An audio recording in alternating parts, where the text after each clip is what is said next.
السلام عليكم ورحمة الله وبركاته. وعليكم السلام.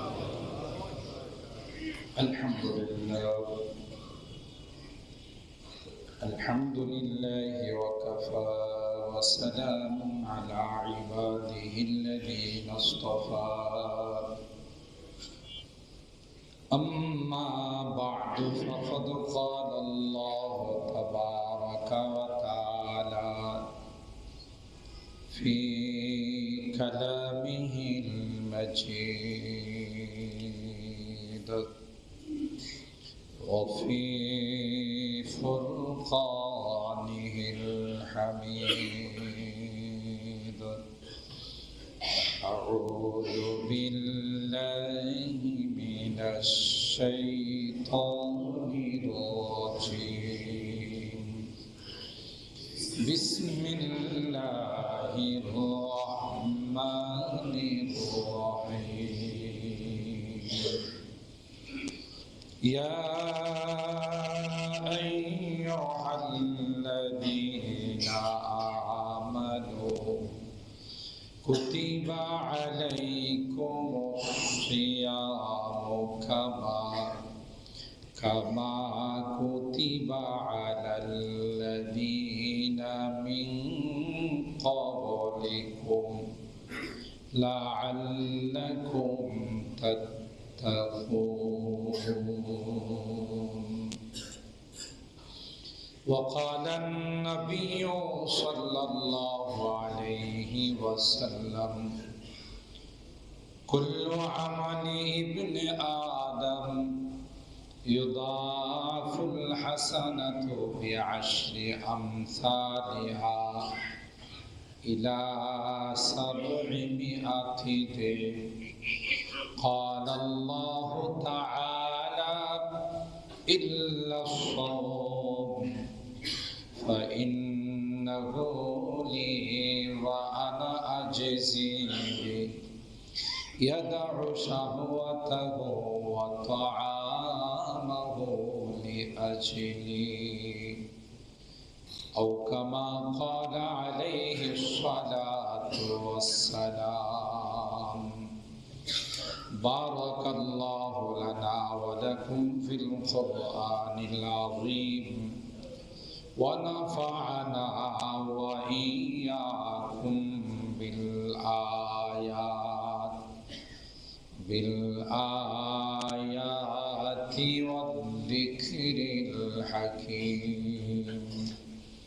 صدق الله العظيم وصدق رسوله النبي الكريم ونحن على ذلك لمن الشاهدين والشاكرين والحمد لله رب العالمين.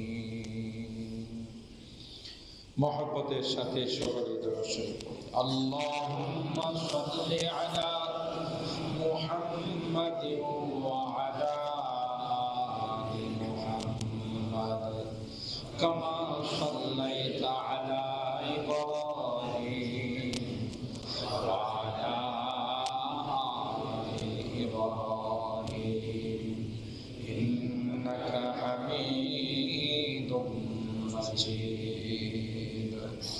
اللهم بارك على محمد وعلى آل محمد كما باركت على إبراهيم وعلى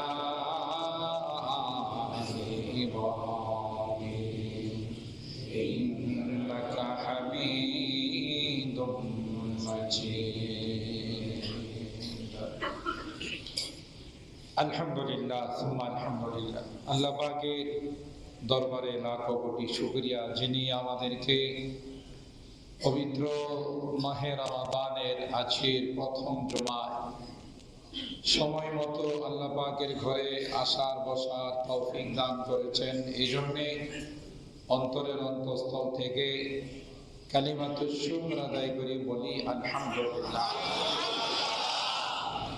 মোহতারাম মুআজ্জাজ হাজিরিন, আসলে আল্লাহ পাকের অশেষ মেহেরবানি যে তিনি আমাদের হায়াতের মধ্যে বরকত দিয়ে এমন একটি বরকতময় মাসে, যে মাসে আল্লাহ রাব্বুল আলামিন বান্দাদেরকে 11 মাসের যত গুনাহ খাতা সবগুলো থেকে পবিত্র করে নিষ্পাপ করার জন্যে আল্লাহ তাআলা এই উম্মতকে আখিরি জামানার আখিরি নবীর শ্রেষ্ঠ উম্মতকে আল্লাহ তাআলা এই শ্রেষ্ঠ মাস দান করেছেন। সুবহানাল্লাহ। আগেকার যুগেও রোজা ছিল, কিন্তু এইভাবে ধারাবাহিকভাবে 1 মাস রোজা রাখার কোনো বিধান ছিল না। যে কথা আল্লাহ তাআলা আমার তিলাওয়াতকৃত আয়াত সূরা আল বাকারা 183 নম্বর আয়াতে এই কথাই আল্লাহ তাআলা উল্লেখ করেছেন যে রোজা আগেও ছিল। আগেকার নবী উম্মত যারা ছিলেন তারাও সিয়াম সাধনা করতেন, কিন্তু তোমাদের মতো এভাবে 1 মাস লাগাতার রোজা রাখার কোনো বিধান তাদের জন্য ছিল না।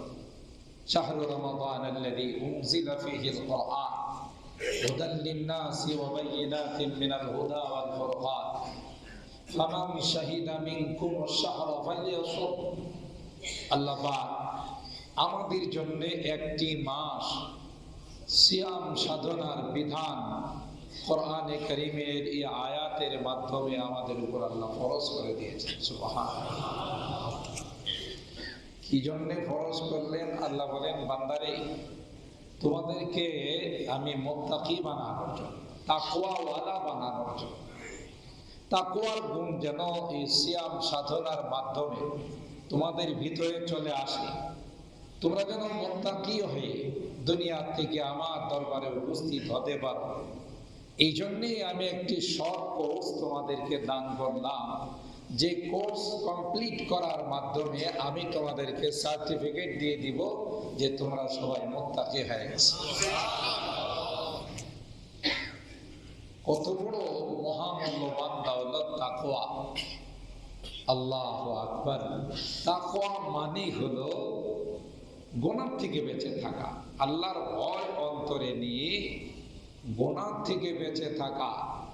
যেই কাজ করলে আমার আল্লাহ নারাজ হবে, অসন্তুষ্ট হবেন, এই সমস্ত কাজ থেকে বিরত থাকা, আল্লাহর হুকুমগুলো ঠিক মতো পালন করা, নিষেধগুলো বর্জন করা, এর নাম হলো তাকওয়া। আর এই তাকওয়ার প্রশিক্ষণ নেওয়ার একটা সুবর্ণ সুযোগ, একটি সুন্দর সুযোগ হলো মাহে রমাদানের সিয়াম সাধনা। এটা কিভাবে? মানুষ গুনাহ করে 2 কারণ, একটা হলো শয়তানের ধোঁকায়, আর একটা হলো নফসে আম্মারার ধোঁকায়, ঠিক না? ভিতরে আল্লাহ নফসে আম্মারা, নফস 3 প্রকার। একটা নফসকে বলা হয় নফসে মুতমাইন্না, আরেকটা নফসকে বলা হয় নফসে লাওয়ামা, আরেকটা নফসকে বলা হয় নফসে আম্মারা। এই 3 প্রকার নফসের মধ্যে সবচেয়ে বড় ভয়ঙ্কর নফস হলো নফসে আম্মারা। লা আম্মারাতুম বিসু। 13 নম্বর পারার শুরুতে আল্লাহ বলেন যে এর কাজই হলো যত খারাপ কাজ, এই খারাপ কাজগুলো করার জন্য আমাকে আপনাকে উৎসাহিত করে। যে কি হবে? একটু গুনাহ করে ফেললে, একটু সুদি কারবার করলে, একটু ঘুষ খাইলে, একটু চাঁদাবাজি করলে, একটু মদ খাইলে, নারীবাজি করলে, একটু গুনাহই তো হবে। তো আল্লাহ তো মাফ করার জন্য রেডি। তুমি যদি গুনাহই না করো তো মাফ করবে কি? নাউজুবিল্লাহ। এটা হলো নফসে আম্মারার সূক্ষ্ম কারসাজি, সূক্ষ্ম ধোঁকা। তুমি যদি গুনাহই না করো তো আল্লাহর কাছে মাফ চাইবা কি? আচ্ছা বলুন তো দিদি, ইচ্ছা করে গুনাহ করা লাগবে, অনিচ্ছাকৃতই তো কত গুনাহ আমাদের দ্বারা হয় না? আপনি মনে করেন রাস্তায় বের হলেন রোজা রেখে, বিশেষ প্রয়োজনে বাজারে গেলেন, দোকানে গেলেন বা অফিসে গেলেন, আপনার বিশেষ প্রয়োজনে রাস্তায় বের হলেন, তা আপনার কি ইচ্ছা করে গুনাহ করা লাগবে? রাস্তার মধ্যে কত গুনার কাজ। একজন বেগানা নারী বেপরদা হয়ে মেকআপ টেকআপ করে রাস্তায় চলতেছে, অনিচ্ছাকৃত ভাবেও তো তার দিকে দৃষ্টি পড়ে যায়। আর এটা পড়লে কি গুনাহ হবে না? দোকানের মধ্যে ডেস্ক লাগায়া গান বাজাইতেছে, অনিচ্ছাকৃত ভাবে হলেও তো কানের মধ্যে আওয়াজটা চলে আসে, আসে না? তাহলে এগুলো কি ইচ্ছা করে করা লাগে? অনিচ্ছাকৃত আমাদের সমাজের মধ্যে কত গুনার ক্ষেত্র, গুনার কত লাইন, হায় হায় অভাব নাই। যেদিকে যাবেন সেদিকেই শুধু গুনাহ আর গুনাহ। এখন আপনি যদি বলেন যে কোনো নারীকে যদি বেপরদায় রাস্তায় দেখা যায়, তার পানিশমেন্ট হবে, তাকে পিটায়া বাসায় ঢোকানো হবে, দেখবেন গোটা বিশ্ব আপনার বিরুদ্ধে লেগে যাবে। কথা বলেন ঠিক কিনা? গোটা বিশ্ব বলবে যে মৌলবাদ, জঙ্গিবাদ, মহিলাদের স্বাধীনতা খর্ব করা হয়েছে, তাদের পোশাকের স্বাধীনতা খর্ব করা হয়েছে, এগুলোর উপর আক্রমণ করো। দেখবেন গোটা বিশ্ব একাকার হয়ে যাবে যে বাংলাদেশে নারীদের কোনো স্বাধীনতা নেই, নারীদের উপরে বিভিন্ন রকমের। অথচ এটা ইসলামের বিধান। নামাজ যেমন ফরজ, নারীদের জন্য পর্দা করাও সেই রকম ফরজ। নাকি কোনো অংশে কম? বলেন তো, কোনো অংশে কি এটা কম? এটাও তো ফরজ। এখন আপনি যদি ব্যাপারে কঠোর হতে যান, কঠিন অবস্থা হয়ে যাবে। ইসলামের রীতিনীতি অনুযায়ী খুব সুন্দরভাবে বুঝাইতে হবে।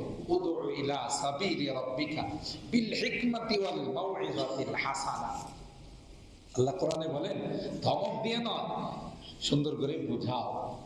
বুঝলে একজনে না আরো 10 জন, একজনে তো পর্দার ভিতরে আসবে, আরো 10 জনকে পর্দার ভিতরে নিয়ে আসবে। ঠিক কিনা বলেন? সুতরাং ইসলামের বিধান তো হলো মানুষকে মার্জিত ভাষা সুন্দরভাবে বুঝে সমঝে তাদেরকে ইসলামের বিধানের উপর উঠানো। নামাজ পড়ে না, তাকে আগে বুঝাইতে হবে। আপনি প্রথমে যদি লাঠি নিয়ে যান, কাজ হবে না।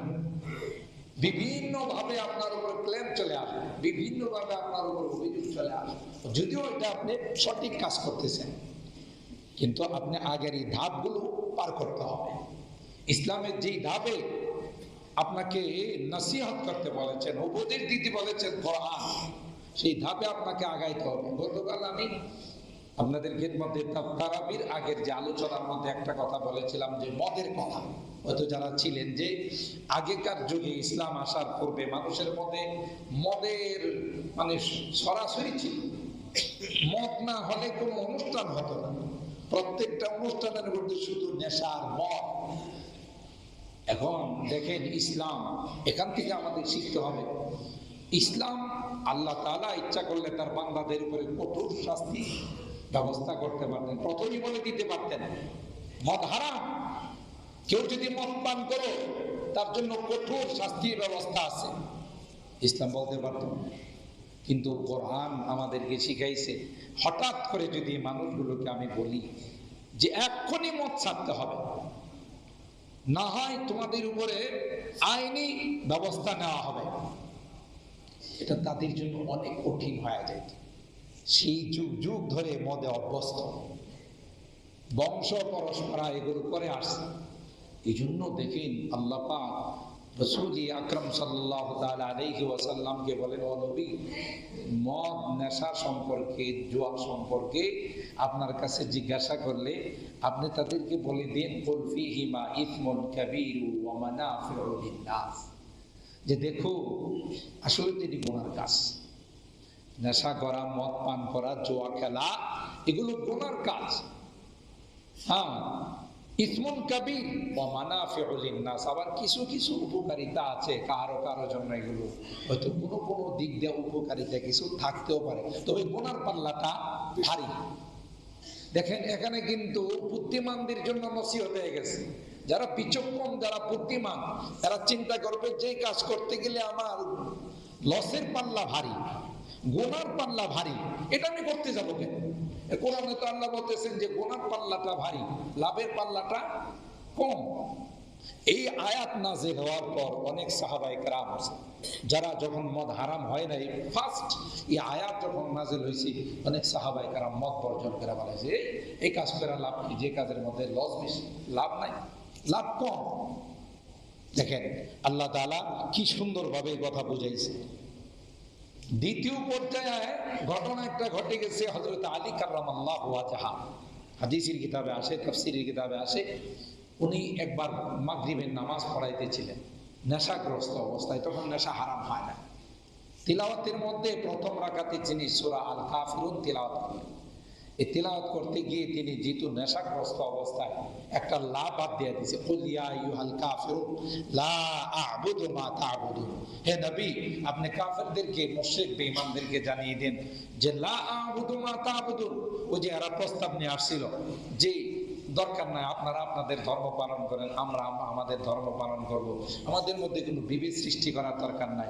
কিছুদিন আমরা মসজিদে যাব, আপনারা কিছুদিন মন্দিরে আসবেন, মিলায় জেলায় যদি আমরা থাকি আমাদের মধ্যে দেখা যাবে কোনো গন্ডগোল হবে না। ওই যে কম্প্রোমাইজের প্রস্তাব দিলেন, আল্লাহ আয়াত নাযিল করে বলে দিলেন যে ইসলাম এই জাতীয় কম্প্রোমাইজকে পছন্দ করে না, যাতে করে মুসলমানের অস্তিত্ব বিলীন হয়ে যাবে, ইমান বিক্রি হয়ে যাবে, ধর্ম বিক্রি হয়ে যাবে। এই জাতীয় কম্প্রোমাইজ ইসলাম কোনোদিন সমর্থন করে না। তো সুতরাং আপনি বলে দেন লা আ'বুদু মা তা'বুদুন, আমি কোনোদিন তোমরা যে সকল মূর্তি দেবতার সামনে মাথা নত করো এই জাতীয় শিরক আমি করতে পারবো না। এটা ছিল এটার অর্থ।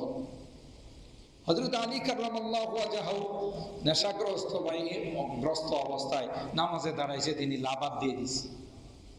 লা মানে না। এখন কি অর্থ হইল? আ'বুদু মা তা'বুদুন, তোমাদের প্রস্তাব সমর্থন।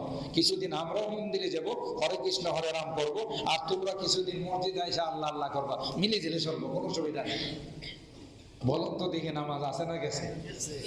কারণ অর্থই তো পাল্টে গেছে। যেখানে নাবা চোখ, ওখানে কি হয়ে গেছে? হাওয়া চোখ হয়ে গেছে। এক লা বাদ দেওয়ার কারণে নামাজের পরে তো সাহাবায়ে কেরাম হুজুর এটা করলেন কি হয়েছে? লা তো আপনি বাদ দিয়েছেন, তাহলে তো অর্থই তো পাল্টাই গেল। হায় হায়, কোন দিক দিয়ে লা বাদ পড়লো আমার তো খবরই নেই, কারণ আমি যে নেশাগ্রস্ত। আল্লাহ পরবর্তীতে আয়াত নাযিল করে দিলেন, ইয়া আইয়ুহাল্লাযীনা আমানু লা তাকরাবুস সালাহ ওয়া আনতুম সুকারা। হে ঈমানদারগণ, নেশাগ্রস্ত অবস্থায় যখন তুমি নেশা করবা, মদ পান করবা, হ্যাঁ, তখন কিন্তু কোনো অবস্থাতেই নামাজে দাঁড়াইবা না। দাঁড়াইলেই তুমি এই ভার জায়গাত না, নার জায়গাতে হা, অর্থাৎ কোরআনের অর্থগুলো তুমি বিকৃত করে ফেলবে। তো যে জিনিস খায়া নামাজ পড়া যায় না, নিশ্চয় এটা খারাপ। এখানে অনেকে নেশা বাদ দিয়ে দিচ্ছে। এরপর কিছু মানুষ যে আল্লাহ তো চূড়ান্ত ভাবে হারাম করে নাই, বলছে নামাজের আগে খায় না, এর আগে খাইলে অসুবিধা নেই। কিছু মানুষ তখনও মদ ছাড়ে নাই। লাস্ট পর্যায়ে আল্লাহ তাআলা তৃতীয় পর্যায়ে সূরা আল মাইদার আয়াত 90-91 আয়াত নম্বর আয়াত আল্লাহ বলেন, ইয়া আইয়ুহাল্লাযীনা আমানু ইন্নামাল খামরু ওয়াল মাইসিরু ওয়াল আনসাবু ওয়াল আজলামু রিজসুম মিন আমালিশ শাইতান ফাজতানিবুহু লাআল্লাকুম তুফলিহুন। সাবধান, এগুলো হারাম, শয়তানের কাজ, এগুলো কোনোভাবেই তোমাদের মধ্যে থাকতে পারবে না। নেশা, জুয়া, এরপরে এই জাতীয় যত আছে এগুলো তোমাদের জন্য আমি আল্লাহ হারাম করে দিলাম। আজ থেকে কেউ নেশা করতে পারবা না, জুয়া খেলতে পারবা না। এই চূড়ান্ত ভাবে আল্লাহ তাআলা 3 নাম্বার পর্যায়ে আয়াত নাযিল করেন। আপনি কি বুঝলেন? বোঝা গেল ইসলাম কঠোর না। ইসলাম কাহার উপরে নিজের কঠোরতাকে চাপিয়ে দেন, ধীরে ধীরে অত্যন্ত সুন্দরভাবে মার্জিত ভাষায় বলতে হবে। এই কথাটাই বলতেছিলাম যে যখন সমাজে কোনো গুনাহ হবে তাকে বুঝাইতে হবে। হ্যাঁ, তো বুঝে না, সে জানে না, শয়তানের ধোঁকায় পড়ে গুনাহগুলো করতে থাকে, তাকে সুন্দর ভাষায়, মার্জিত ভাষায় বলতে হবে, না এটা করা যাবে না ভাই। তুমি যে দোকানটা খোলা রাখছো রমজান মাসে দিনের বেলা, সবাই তো আমরা মুসলমান, যারা অমুসলিম তারা তো তাদের বাসা বাড়িতে তাদের মতো করে তারা ব্যবস্থা করো। অমুসলিমদের জন্য তুমি এখানে মুসলিম যে দেশের সংখ্যাগরিষ্ঠ মুসলমান, 90-95% মুসলমান, তুমি এই দেশের দিনের বেলায় রোজার পবিত্রতা নষ্ট করে, রোজাকে অপবিত্র করে দিনের বেলায় হোটেল খোলা রেখে তুমি আরেকজনকে এই রোজা ভাঙার ব্যবস্থা করে দিবে, রোজাকে বেইজ্জত করার, রোজার পবিত্রতা নষ্ট করার ব্যবস্থা করবা। ভাই এটা ঠিক না। এটা তুমি আল্লাহর রাস্তায় দোকানটা বন্ধ করে ফেলো। 1 দিন 2 দিন তাকে এভাবে বুঝাইতে হবে। এরপরও যদি সে না মানে তখন তাকে বলতে হবে, তুমি তো কাজটা ঠিক করতেছো না, তুমি যদি দোকান বন্ধ না করো আমরা সকল ইমানদাররা মিলে তোমার দোকান বন্ধ করার ব্যবস্থা করবো। ঠিক কিনা বলেন? কারণ এটা আমাদের ইমানের দাবি। তুমি রোজার পবিত্রতা নষ্ট করবা দোকান খোলা রেখে, আর দোকানের সামনে লাল পর্দা আর কালো পর্দা ঝুলাই দিয়ে মনে করতেছো যে পর্দার ভিতরে খাইলে রোজা কিছু হয় না। এই জাতীয় ধোঁকামি এই মুসলিম দেশে মুসলমানদের অনুভূতিতে আঘাত করে, রোজার পবিত্রতা নষ্ট করে তুমি সেটা করবা, এটা তো ধীরে ধীরে ধাপে ধাপে তাকে বুঝায়া, সেও তো একজন ইমানদার, তাকে এই কথা বলতে হবে যে তুমি যে আজকে দিনের বেলায় পবিত্রতা নষ্ট করে রোজা দোকান খোলা রাখতেছো টাকার জন্য, কয়েকটা টাকা পাইবা, আসমানের মালিক যদি তোমার উপরে নারাজ হয়ে যায় যে আমার বিধান রোজা আমি ফরজ করলাম, তাকে আমি মুত্তাকি বানানোর সুযোগ দিলাম, তারপরেও সে আমার এই রোজার পবিত্রতা নষ্ট করলো না, আপনার উপর যদি আল্লাহর কোনো গজব চলে আসে, আপনার পরিবারের উপরে যদি গজব চলে আসে, আপনার দোকানের উপরে যদি কোনো গজব চলে আসে, কে ঠেকাবে? ঠিক কিনা বলেন? আল্লাহ পারেন না? তা আপনি দোকানে যা ইনকাম করবেন, আল্লাহ না করুক, আল্লাহ না করুক, আপনার দোকানে আগুন লেগে গেল, সব শেষ, দোকান পুরো শেষ হয়ে গেল, আপনাকে দুরারোগ্য ব্যাধিতে আল্লাহ আক্রান্ত করে দিলেন, শেষ। দোকান বিক্রি করেও আপনার চিকিৎসার খরচ আপনি সামাল দিতে পারবেন, ঠিক কিনা বলেন? তো কেন আপনি মাগরিবের পর থেকে দোকান খোলা রাখেন রাত 12টা 1টা পর্যন্ত? ঢাকা শহরে তো 1টা পর্যন্ত, রমজান মাসে অনেকে আছে রাত্রি ঘুমায় না, ইবাদত বন্দি করে, তারাবি পড়ে, এরপরে আবার নফল ইবাদত বন্দি করে, আপনি খোলা রাখেন না, সুবে সাদেক পর্যন্ত আপনি দোকান খোলা রাখেন, তখন আপনি ব্যবসা করেন। কেন দিনের বেলায় রোজার পবিত্রতা নষ্ট করে আপনি হোটেল খোলা রেখে আরেকজন বেরোজাদারকে, আরেকজনকে গোনা করার সুযোগ করে দিবেন? গোনা যিনি করে আর যিনি সুযোগ করে দেয় সমপরিমাণ গুনাহগার, ঠিক কিনা বলেন? তাইলে কি বোঝা গেল? ইসলাম আমাদেরকে এগুলো শিখা যে কিভাবে মানুষকে দিনের দাওয়াত দিতে হবে, কিভাবে বলতে হবে। সেজন্য মোহতারাম হাজিরিন বলতেছিলাম যে আল্লাহ রাব্বুল আলামিন এই রোজার মাধ্যমে, মাহে রমাদানের এই রোজাকে ফরজ করার মাধ্যমে, সিয়াম সাধনার মাধ্যমে আল্লাহ আমাদেরকে সব কোর্স দিয়ে তাকওয়া অর্জন করার এক বিশাল সুযোগ আমাদের সামনে আল্লাহ তাআলা দিয়ে দিয়েছেন। ওই যে নফস 3 প্রকার বললাম, নফসে আম্মারা শুধু গুনার কাজের কথা বলবে, গুনাহ করে নাও, এই যুবক কিছু গুনাহ করে নিলে হ্যাঁ এটা আল্লাহ মাফ করে দিব, হ্যাঁ সুদ খায় নিলে আল্লাহ মাফ করে দিব, নারীদের সাথে চলাফেরা করলে আল্লাহ মাফ করে দিবে। ইচ্ছা করে নয়, ইমানদার কোনোদিন ইচ্ছা করে গুনাহ করতে পারে না, অনিচ্ছাকৃত হয়ে গেলে আল্লাহর কাছে মাফ চাইলে আল্লাহ মাফ করে দেবে, ঠিক কিনা বলেন? এটা হলো নফসে আম্মারা আমার ভিতরে আছে। আরেকটা হলো নফসে লাওয়ামা, কোনো গুনাহ হলে তাকে মালামত করে, লানতান করে যে তুমি কেন এটা করলা। আরেকটা হলো নফসে মুতমাইন্না, গুনাহ করতে তাকে দেই না, এমন পর্যায়ে চলে গেছে গুনাহ করলে মনে হবে তার উপরে পাহাড় যেন চেপে পড়ছে। এই রকমের নফস ইবাদত বন্দেগী করতে করতে, আল্লাহর হুকুম মানতে মানতে এটাকে নফসে মুতমাইন্না বলে। আর এই জাতীয় নফস আত্মা যাদের অর্জন হয়ে গেছে, আল্লাহ তাদেরকে ডাক দিয়ে বলবেন, ইয়া আইয়াতুহান নাফসুল মুতমাইন্না ইরজিই ইলা রাব্বিকি রাদিয়াতাম মারদিয়া ফাদখুলি ফি ইবাদি ওয়াদখুলি জান্নাতি। যারা এইভাবে নিজের আত্মাকে মুতমাইন্না বানাবে, ইবাদত বন্দেগী করতে করতে, আল্লাহর হুকুমগুলো মানতে মানতে এমন হয়ে গেছে ইবাদত ছাড়া তার কাছে কোনো কিছুই ভালো লাগে না। কোনো গুনাহ হয়ে গেলে এতটাই পেরেশান হয়ে যায়, এতটাই অস্থির হয়ে যায়, মনে হয় তার মাথার উপরে যেন বিশাল পাহাড় পড়ে গেল। সাহাবায়ে কেরামদেরই বৈশিষ্ট্য ছিল যে গুনাহ হয়ে গেলে অস্থির হয়ে যায়, পেরেশান হয়ে যায়, হায় হায় কি হয়ে গেল, আমি কি করে ফেললাম। এক সাহাবীর ঘটনা কোরআনে আসে, তিনি খেজুরের ব্যবসা করতেছেন, তো একজন লেডিস কাস্টমার আসছে, মানুষ তো হোক না সাহাবী, তারপরেও তো মানুষ, লেডিস কাস্টমার আসছে, শয়তান তারে ধোঁকা দিছে যে একজন মহিলা আসছে, তিনি একা, তার সাথে কেউ নাই, তুমি ইচ্ছা করলে তার সঙ্গে তুমি তোমার মনের চাহিদা পূরণ করতে পারো। এই জাতীয় ধোঁকা খায়া লেডিস কাস্টমারকে বলছে, যাবা আপনি খেজুর চাইতেছেন, ভালো মানের খেজুর আমার ওই যে দোকানের ভিতরে আছে। তিনি সরল মনে ভিতরে গেছেন, তাকে জড়ায় ধরে চুম্বন করে বাড়াইছে, নাউজুবিল্লাহ, একজন বেগানা নারীকে চুম্বন করে বাড়াইছে। তো এই জন্যই মা জাতিকে বিশেষ করে বলা হয়েছে, বিশেষ কোনো ইমার্জেন্সি প্রয়োজন না হলে বাহিরে না যাও। সুবহানাল্লাহ, এখন বাজার ঘাটের যে অবস্থা, আল্লাহ মাফ করুক আমাদেরকে, আল্লাহ মাফ করুক। নারীরা এত পরিমাণে প্রত্যেকটা মার্কেটে, প্রত্যেকটা কাঁচা বাজারে এত পরিমাণে নারীরা মার্কেটিং করতে যায় বলার বাহিরে। আমি বাড়িতে গেছিলাম, তো সকালবেলা আম্মা বলতেছেন যে আমার আম্মা জানা আছেন যে ভালো ওই যে পাঁচমিশালি মাছ পাও কিনা বাজারে একটু দেখো। আমি বললাম যে ঠিক আছে যাই। আপনি বিশ্বাস করবেন আমি বাজারে গিয়ে রীতিমতো অবাক।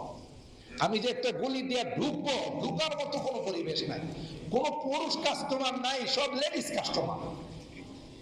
কি বাস্তব বললাম না অবাস্তব? আপনাদের প্রত্যেকের এলাকায়, আমি তো মাহফিলে যাই গোটা দেশে, যে এলাকায় জিজ্ঞাসা করি আপনাদের এলাকায় বাজার ঘাটে লেডিস কাস্টমারের সংখ্যা বেশি না পুরুষ? লেডিস কাস্টমার বেশি। এত পরিমাণে বাজার ঘাটে অহিতুক যে কাজ ওনার স্বামী করতে পারে, যে কাজ ওনার ছেলে করতে পারে, বাড়ির কোন পুরুষ মানুষ করতে পারে, এই কাজের জন্য কেন আমার বাজারে গিয়ে ঘুরতে হবে, পুরুষের সাথে ধাক্কাধাক্কি করতে হবে? নিঃসন্দেহে এটা খারাপ লক্ষণ, ঠিক কিনা বলেন? তো যে কথা বলতেছিলাম, শয়তান ধোঁকা দিছে। ইনি চুম্বন করার পরে এখন ওনার ভিতরে সাহাবিত, হায় হায় আমি কি করে ফেললাম। তাড়াতাড়ি দোকান বন্ধ করে আল্লাহর হাবিবের দরবারে গিয়ে বললেন, হালাকতু ইয়া রাসূলুল্লাহ, ওগো আল্লাহর নবী আমার জীবনকে আমি ধ্বংস করে দিলাম। আল্লাহর হাবিব সাহাবায়ে কেরামদেরকে নিয়ে দ্বীনের আলোচনা করতেছিলেন। তো আল্লাহর হাবিব বললেন, তুমি কি ধ্বংস করে দিলা, বসো। বারবার তিনি দাঁড়াচ্ছেন, ওনার স্থিরতা আসতেছে না। আমি তো হুজুর আমাকে ধ্বংস করে দিলাম। আল্লাহর হাবিব শেষ পর্যন্ত বললেন, কি হয়েছে তোমার ঘটনা? তখন ঘটনা খুলে বলল। আল্লাহর হাবিব বলেন, এটা তো শয়তানের ধোঁকায় পড়ে তুমি কাজটা করে ফেলছো। আমাদের সাথে জামাতের সাথে নামাজ পড়ো, আল্লাহর কাছে তাওবা করো, আল্লাহ তোমাকে মাফ করে দিবেন। সুবহানাল্লাহ। এই যে গুনাহ হয়ে গেছে, এখন তার উপরে মনে হয় পাহাড় চেপে পড়ছে যে আমি কি করলাম, আমি ধ্বংস হয়ে গেছি। এটা হবে ইমানদারদের বৈশিষ্ট্য। ইচ্ছা করে কোন ইমানদার গুনাহ করতে পারে না, ঠিক কিনা বলেন? হয়ে গেলে দ্রুত আল্লাহর কাছে তাওবা করা। তাওবার জন্য আল্লাহ মাস দিয়েছে। তো মুহতারাম হাজিরিন, যে কথা শুরু থেকে বলতেছিলাম যে আল্লাহ রাব্বুল আলামিন তাকওয়ার দৌলত অর্জন করার জন্য আমাদেরকে যে সুযোগটা দিয়েছেন, বাহির থেকে শয়তান ঢুকাবে। যেদিন রমজানের চাঁদ দেখা গেল, সেই রাত্রেই সেই সন্ধ্যার থেকে আল্লাহ রাব্বুল আলামিন শয়তানকে শিকলাবদ্ধ করে ফেললেন, শয়তানকে জেলখানায় বন্দী করে ফেললেন, যে আমার বান্দাকে তুমি ধোঁকা দিয়ে অন্ততপক্ষে রমজান মাসে যেন গুনাহ করাইতে না পারো। সুবহানাল্লাহ। রোজা রাখার কারণে নফসে আম্মারাকে আল্লাহ দুর্বল করে ফেললেন। বহিরাগত শয়তান, ভিতরগত শয়তান, দুইটাকে কন্ট্রোল করার ব্যবস্থা স্বয়ং আল্লাহ করলেন। সুবহানাল্লাহ। এরপরে বান্দাকে বললেন, বান্দা অগ্রসর হও, তুমি যে প্রশিক্ষণের জন্য ভর্তি হইছো রমজান মাসে, এদিকে তুমি অগ্রসর হতে থাকো। প্রতিদিন প্রতি রাত্রে আল্লাহর পক্ষ থেকে একদল ফেরেশতা ডাকতে থাকে, ইয়া বাগিয়াল খাইরি আকবিল ওয়া ইয়া বাগিয়াশ শাররি আকসির। এ নেককার বান্দা, যারা আল্লাহর সন্তুষ্টি অর্জন করতে চাও, যারা জান্নাত অর্জন করতে চাও, যারা আল্লাহকে পেতে চাও, আর দেরি করো না, দ্রুত গতিতে আগাও, কারণ এই সুযোগ আর জীবনে কোনোদিন নাও মিলতে পারে, ঠিক কিনা বলেন? একে 70 700 ইখলাসের উপর ভিত্তি করে আল্লাহ যা ইচ্ছা তাই বাড়াই দিবেন। সুবহানাল্লাহ। এটা কি রমজান গেলে আর পাওয়া যাবে? সুতরাং দ্রুত তুমি নেক কাজের দিকে অগ্রসর হও, গুনাহ যা করছিলে এগুলো বর্জন করো, আর সময় নাই। কত মানুষ গত রমজানে ছিল, মাঝখানে আমরা জানাজা দেইনি, বলেন কত মানুষের জানাজা দিলাম। তাদের হয়তো মনের আশা ছিল যে আগামী রমজান আসবে, আমি রোজা রাখবো, আল্লাহর সান্নিধ্য অর্জন করব, কিন্তু নাই। কে জানে এখানে আমরা যারা আজকে বসা আছি মাহে রমজানের আজকের এই দ্বিতীয় দিনে আমরা যারা বসা আছি, আগামী রমজান আমার আপনার ভাগ্যে জুটবে কিনা তার কোনো গ্যারান্টি আছে? কোনো গ্যারান্টি নেই। এই জন্য আল্লাহ বলেন, ইয়া আইয়ুহাল্লাযীনা আমানু কুতিবা আলাইকুমুস সিয়াম কামা কুতিবা আলাল্লাযীনা মিন ক্বাবলিকুম। এই ঈমানদারগণ, রোজা তোমাদের উপর ফরজ করা হলো। আমি আল্লাহ তোমাদের উপর রোজাকে ফরজ করে দিলাম। আগেকার যুগেও রোজা ছিল, কিন্তু তোমাদের মতো এক মাস রোজা ছিল না। আমি আল্লাহ 1 মাসের বিধান তোমাদের জন্য ফরজ করে দিলাম। এ বান্দা অন্য কোনো উদ্দেশ্য নয়, একটাই মাত্র লক্ষ্য আর টার্গেট, সেটা হলো তুমি যেন 1 মাস সিয়াম সাধনা করে রোজা রেখে ইবাদত বন্দেগী করে আমি আল্লাহর দরবারে তুমি যেন মুত্তাকি হয়ে যাও। লাআল্লাকুম তাত্তাকুন, তাকওয়ার দৌলত অর্জন করার জন্য আমি আল্লাহ তোমার উপর এই রোজাকে ফরজ করে দিলাম। আল্লাহর হাবিব বলেন কুল্লু আমালি ইবনে আদম ইউদাফুল হাসানাতু বিআশরি আমসালিহা ইলা 700 দিন।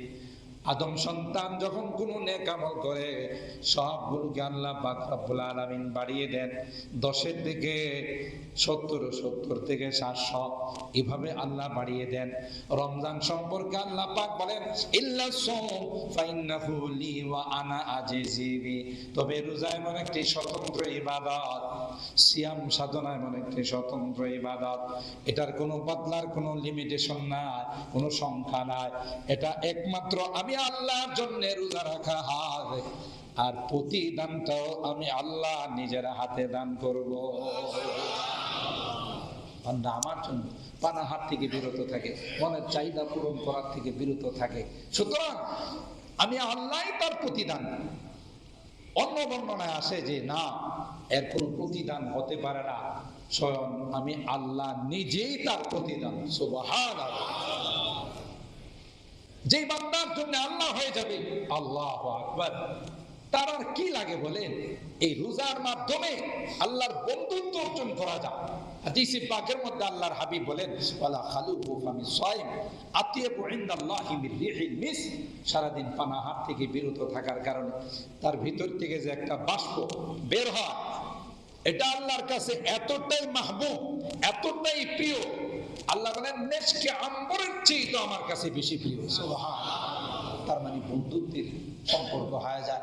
হাদিসে পাকের মধ্যে আল্লাহর হাবিব বলেন মান আশবাআ সাইমান সাকাহুল্লাহু মিন হাউজি শারবাতান লা ইয়াজমাউ হাত্তা ইয়াদখুলাল জান্নাহ। যে ব্যক্তি রোজার মাসে আরেকজন রোজাদারকে, পথিককে, আরেকজন গরিব অসহায় বা যে কাউকে সে যখন ইফতার করাবে, তার ইফতারের ব্যবস্থা করবে, তার জন্য 1 গ্লাস পানি দিয়ে 1 গ্লাস শরবত দিও, একটা খেজুর দিও হোক, তার একটা ইফতারের ব্যবস্থা করবে। আল্লাহর হাবিব বলেন হে বান্দা, তুমি কিয়ামতের কঠিন ময়দানে যেদিন সূর্যটা মাথার উপর চলে আসবে, জমিনটা যেদিন তামা হয়ে যাবে, সেদিন আমি নবী হাউজে কাউসারের পানি তোমাকে নিজে পান করাবো। আল্লাহ তাআলা তার হাউজে কাউসারের পানির ব্যবস্থা করে দিবেন, যেই পানি একবার পান করলে আর জীবনে কোনোদিন পিপাসা লাগে না। সুবহানাল্লাহ।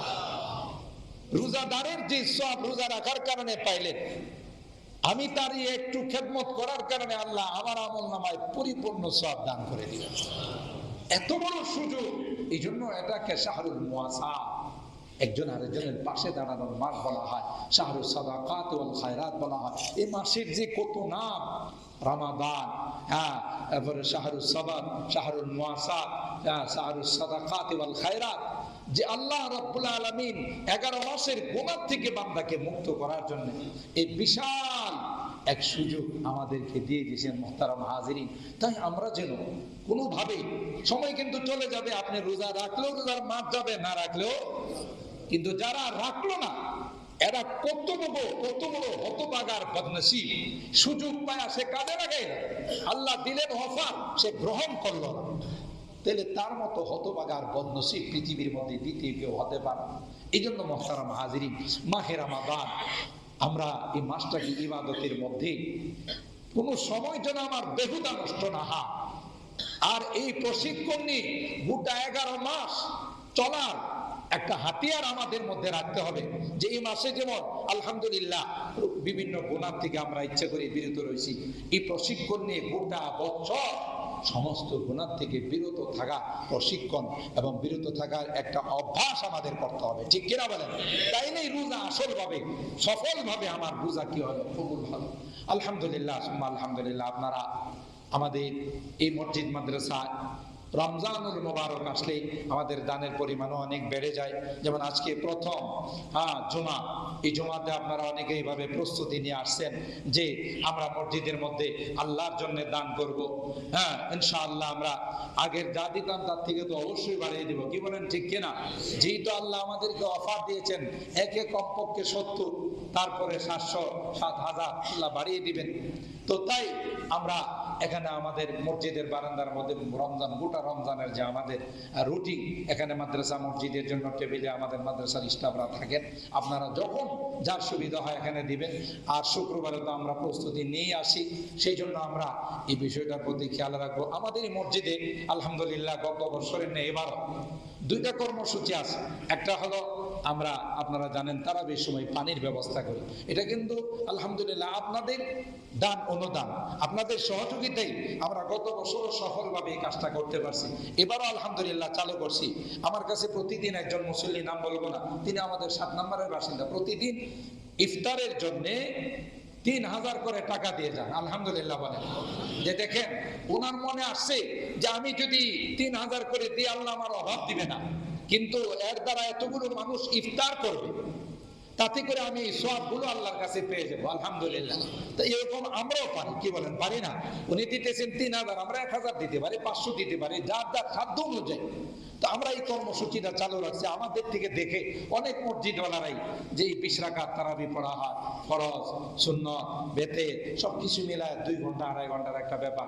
মাঝখানে একটু পানি দিলে সবার একটু তৃপ্তি হয়ে যায়, একটু পানিটা খাইলাম। এই পানির জন্য আপনারা এই সাদাকায়ে জারিয়া এবং রোজাদারদেরকে একটু পানি পান করানোর জন্য এই কাজে আপনারা অংশগ্রহণ করতে পারেন। আমি আছি, আমার ইমাম সাহেব আছে, সানি ইমাম আছে, মুয়াজ্জিন সাহেব আছে, আপনারা যাদের কাছে দিবেন রসিদগুলো নিয়ে নেবেন, কোনো সমস্যা নাই। ইফতার আর পানির জন্য আপনাদের এই দান অনুদানগুলো আমরা আশা করতেছি। দ্বিতীয় নাম্বার হলো আমাদের মহল্লা থেকে যারা একটা চান্দা আপনারা দেন, বিশেষ করে রমজান মাসে, প্রতি মাসেই যারা দেন, রমজান মাসে আমাদের মহল্লার মধ্যে আমাদের কমিটি সহ যারা দায়িত্বশীল আছেন আপনাদের কাছে যাবে। আপনারা অন্য মাসে কিছু গ্যাপ থাকলো আল্লাহর রাস্তে এই মাসে গ্যাপ দিয়েন না, আল্লাহ বরকত দিবে। অসুখ বিসুখ থেকে আল্লাহ হেফাজত করবেন, আপনাদের কামাই রুজি রোজগার আল্লাহ বরকত দিবেন। এটা রুটিন করে এবং আমাদের কমিটি সহ প্রত্যেক লাইনে লাইনে ইনশাল্লাহ আপনাদের কাছে যাবে। আমরা যারা 7 নম্বরের বাড়িওয়ালারা আছি বা 7 নম্বরে যারা বসবাস করি, আপনারা মেহরবানি করে মাসিক যে এই কালেকশনটা এটা আপনারা আদায় করে দিবেন। 4 নম্বর হলো আমাদের বদরি কাফেলা আছে। আপনারা জানেন এখানে আলহামদুলিল্লাহ রমজান মাসে যেহেতু বদরের যুদ্ধ হয়েছিল, সেই মাসেই আমরা এই টাকাটা এককালীন যারা দিবে তাদের 1,000, আর মাসে মাসে দিলে 100 করে 1200 টাকা, আমরা এই টাকাটা আপনাদের কাছে রমজান মাসে নিয়ে থাকি। আর আলহামদুলিল্লাহ অনেকেই রমজান মাসে আপনারা এই দান অনুদানটা দিয়ে থাকেন। এটার জন্য আমাদের ইমাম সাহেব হুজুর আছেন, আমাদের সানি ইমাম আছে, ওনাদের কাছে খাতা থাকবে, রসিদ থাকবে। আপনারা মেহেরবানি করে এই বদরি কাফেলার যে চাঁদাটা আছে, বদরি কাফেলার যে এককালীন আপনারা দান করেন, এবং যারা হতে চান যে আমি নতুন করে হব, তাদের জন্য সুযোগ আছে, আপনারা এই সুযোগটা গ্রহণ করবেন। আর যারা হয়েছেন আপনারা এগুলো আদায় করবেন, ইনশাআল্লাহ বরকত হবে, আল্লাহ বরকত দিবেন, যা দিবেন তাতে কোনো কম হবে না। আরেকটি ছোট্ট এলান দেন মুন্সি সাহেব। আমাদের নবনির্বাচিত এমপি মহোদয়, ঢাকা 16 আসনের অবসরপ্রাপ্ত কর্নেল আব্দুল ওয়াদিন সাহেব, ওনার পক্ষ থেকে রমজানকে কেন্দ্র করে একটা চিঠি আসছে। এটা আপনাদের সকলকে, ঢাকা 16 আসনের সকলকে তিনি কৃতজ্ঞতা জানাচ্ছেন। সকলের কাছে তিনি আল্লাহর দরবারে শুকরিয়া জ্ঞাপন করেছেন। মাহে রমাজান আসছে, মাহে রমাজানের শুভেচ্ছা জানাচ্ছেন। এরপরে বিশেষ কিছু বিষয় উনি এখানে উল্লেখ করেছেন যেগুলো অত্যন্ত গুরুত্বপূর্ণ। 1 নম্বর হলো দিনের বেলা হোটেল, রেস্তোরাঁ ও চায়ের দোকান বন্ধ রাখা, যেগুলো আমি একটু আগে আলোচনা করলাম, ঠিক না? উনি বলছেন যে উনি এমপি হিসাবে, এলাকার অভিভাবক হিসাবে তিনি সকলের কাছে অনুরোধ জানাচ্ছেন যে দিনের বেলায় মেহেরবানি করে কেউ কোনো হোটেল রেস্তোরাঁ খোলা রাখবেন না। 2 নম্বর হলো অশ্লীল বেহায়াপনা ও অশ্লীল ছবি প্রদর্শন বন্ধ রাখা। বিভিন্ন জায়গাতে বিভিন্ন ছবি, বিভিন্নভাবে ডেক্স ম্যাক্স, এগুলো যেগুলো একটু আগে আমার আলোচনায় বললাম, এগুলো বন্ধ রাখার তিনি অনুরোধ জানাচ্ছেন। 3 নম্বর হলো ফুটপাতে দোকান বসিয়ে মানুষের যাতায়াত ও যান চলাচলে বিঘ্ন না করা। যেমন এমন পরিমাণের দোকান বসে একসময় আপনি যাইতেই পারেন না। এই পরিমাণে মুসলমানদেরকে, আল্লাহর বান্দাদেরকে কষ্ট না দিতে তিনি অনুরোধ জানাচ্ছেন যে ফুটপাতে দোকান বসে মানুষের যাতায়াতের জন্য কষ্ট না হয়। বেশি মুনাফার জন্য মজুতদারি কিংবা কৃত্রিম সংকট সৃষ্টি না করে দ্রব্যমূল্যের দাম সহনীয় পর্যায়ে রাখা। রমজান আসলে যেমন আমরা ইফতারি সামগ্রী, এবারে ঈদের কেনাকাটা, এগুলো আগে যদি 100 থাকে এখন 200 করে দিই, কারণ আল্লাহ যেহেতু বাড়াই দিয়েছে আরো বাড়াই দেয়। কি যে এক অবস্থা! অমুসলিমরা তাদের ধর্মীয় কালচারের মধ্যে 50% এরা কি করে ছাড় দেয়া দেয়, ঠিক না বল? ধর্মীয় কোন অনুষ্ঠান। আর আমাদের দেশে ধর্মীয় এত বড় একটা ভাব গম্ভীর্য একটা মাস, এই মাসে অন্য মাসে যদি ছোলা থাকতো আপনার 65 টাকা কেজি, গিয়ে দেখেন 80 টাকা হয়ে গেছে। কথা বলেন ঠিক কিনা? 100 টাকা হয়ে গেছে। এই যে অবস্থা, এটা কোন অবস্থাতেই শোভনীয় নয়। আরে আল্লাহর বান্দা, আপনি রোজাদারদের জন্য 10টা টাকা কম রাখেন না, 5টা টাকা কম রাখেন, আল্লাহ আপনার ব্যবসাতে এমন বরকত দিবে আপনি 13 পাবেন না। কি বলেন ঠিক কিনা? ব্যবসায়ী ভাইরা যারা আছেন, এমপি মহোদয়ের পক্ষ থেকে অনুরোধ, আর ইসলামের দৃষ্টিকোণ থেকে আপনি ধর্মের জন্য, ইসলামের জন্য, রোজার জন্য, একজন মানুষ আপনার এটা খায়, রোজা রাখবে, ইফতার করবে, আপনি একটু যদি কনসিডার করতে পারেন তাহলে আল্লাহ আপনার ব্যবসায় বরকত দিবেন। সে অনুরোধটুকু জানাইছেন আমরা যেন অধিক লাভের জন্য যেন এই কাজ না করি। সকল প্রকারের অবৈধ চাঁদা প্রদান থেকে বিরত থাকা এবং চাঁদাবাজদের বিরুদ্ধে ঐক্যবদ্ধভাবে আন্দোলন গড়ে তোলা। আমি চাঁদা নিয়ে বহু আলোচনা আপনাদেরকে মধ্যে করেছি জুমার মধ্যে, যে চাঁদাবাজ এটা যে কত খারাপ, মানুষের হক নষ্ট করা, মানুষের বদদোয়া পাওয়া, এগুলো খুব জঘন্যতম জিনিস। কোনোভাবেই কেউ চাঁদাবাজি করবেন না। চাঁদাবাজি কেউ করলে তাদেরকে বুঝায়া বিভিন্নভাবে আমরা তাদেরকে এই চাঁদাবাজি থেকে বিরত রাখবো। সন্ত্রাসকে না বলি এবং কিশোর গ্যাং, মাদক কারবারি ও সন্ত্রাসীদের তালিকা করে তালিকা করে প্রশাসনকে অবহিত করা। এই যে সন্ত্রাস, যারা বিভিন্ন ভাবে, জানেন তো আপনারা কত রকমের সন্ত্রাস, কত নাম বের হয়েছে, পর্দার আড়াল থেকে সন্ত্রাসী করে, আবার কিশোর গ্যাং সন্ত্রাসী করে, আরো কত রকমের, যেগুলো ইসলাম কোনোভাবেই সমর্থন করে না। এই জন্য সকলে মিলে যদি আমরা ঐক্যবদ্ধ হয়ে যাই, সন্ত্রাসীদের পালানোর জায়গা থাকবে না। কথা বলেন ঠিক না? আর এটাই করা উচিত। সেই জন্য এই সন্ত্রাসকে না বলি এবং কিশোর গ্যাং, এগুলো আমরা এরপরে মহান আল্লাহ আমাদের সকলকে, সকল কাজকে তার সন্তুষ্টি এবং মানবতার কল্যাণে কবুল করুন, আমিন। কর্নেল আব্দুল বাতেন, অবসরপ্রাপ্ত সংসদ সদস্য, ঢাকা 16 আসন, পল্লবী রূপনগর, বাংলাদেশ জামাত ইসলামী। ওনার এই আহ্বানগুলো আমরা সকলেই চেষ্টা করি, যেগুলো আমি আলোচনার মধ্যেও বলছি যে ইসলামিক কোরআন সুন্নাহ ভিত্তিক, আমরা এগুলোর উপর আস্তে আস্তে যখন সচেতন হব, ইনশাআল্লাহ আমাদের সমাজ পরিবর্তন হবে, ঠিক কিনা বলেন? আল্লাহ আমাদের সকলকে তৌফিক দান করুন, আমিন। ওয়া আখিরু দাওয়ানা আনিল হামদুলিল্লাহি রাব্বিল আলামিন।